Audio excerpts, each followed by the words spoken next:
নমস্কার বন্ধুরা, আপনারা দেখছেন আজকের আপডেট। বাবলি সুন্দরী ধারাবাহিকে এবার আসতে চলেছে এমন এক চমক, যা দেখে রীতিমতো অবাক হয়ে যাবেন দর্শকরা। বিনায়ক আর বাবলির বিয়ে যখন অবশেষে হতে চলেছে, ঠিক তখনই তাদের সুখের মুহূর্তে হাজির অনাকাঙ্ক্ষিত এক অতিথি। আর তার আগমনেই কি এবার ওলটপালট হয়ে যাবে বাবলির গোটা জীবন? নতুন প্রোমো দেখা যাচ্ছে সমস্ত বাধা বিপত্তি পেরিয়ে অবশেষে বিয়ের মণ্ডপে বসেছে বিনায়ক ও বাবলি। পরিবারের সকলের উপস্থিতিতে বাবলির গলায় মালা পরাতে চলেছে বিনায়ক। কিন্তু ঠিক সেই মুহূর্তেই ঘটে যায় বড়সড় চমক। হঠাৎ বেবি বলে ওঠে, মা। কিন্তু বিনায়কের স্ত্রী তো মৃত। তাহলে বেবি কাকে দেখে মায়ের মতো ডাকলো? এরপরেই সামনে আসে আসল রহস্য।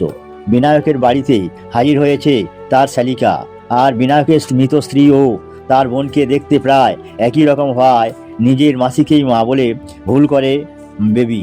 কিন্তু এখানেই শেষ নয়, তার কথাতেই এবার স্পষ্ট হয়ে যায় বাবলির জন্য বড় বিপদ অপেক্ষা করছে।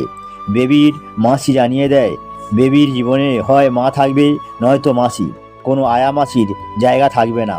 তাহলে কি বাবলিকে বিনায়কের জীবন থেকে সরিয়ে দেওয়ার জন্যই এই আগমন? অন্যদিকে বিনায়কের শালিকাকে দেখে বাড়ির সকলের খুশি দেখে আরও বাড়ছে রহস্য। তাহলে কি পরিবারও এবার বাবলির পরিবর্তে তাকেই বেবির জীবনে মায়ের জায়গায় দেখতে চাইছে? সবচেয়ে বড় প্রশ্ন, বিনায়ক কি বাবলির হাত ছেড়ে তার শালিকার দিকে ঝুঁকে পড়বে, নাকি অতীতকে পিছনে ফেলে শেষ পর্যন্ত বাবলির পাশেই দাঁড়াবে? আর নিজের ভালোবাসা ও বিয়ে বাজাতে এবার কি করবে বাবলি? এই সমস্ত প্রশ্নের উত্তর মিলবে বাবলি সুন্দরীর আগামী পর্বে। তাই এমন আরও বাংলা সিরিয়ালের লেটেস্ট আপডেট পেতে আজকের আপডেট চ্যানেলটি সাবস্ক্রাইব করে পাশে থাকা বেল আইকনটি অবশ্যই প্রেস করুন। দেখা হবে পরের আপডেটে।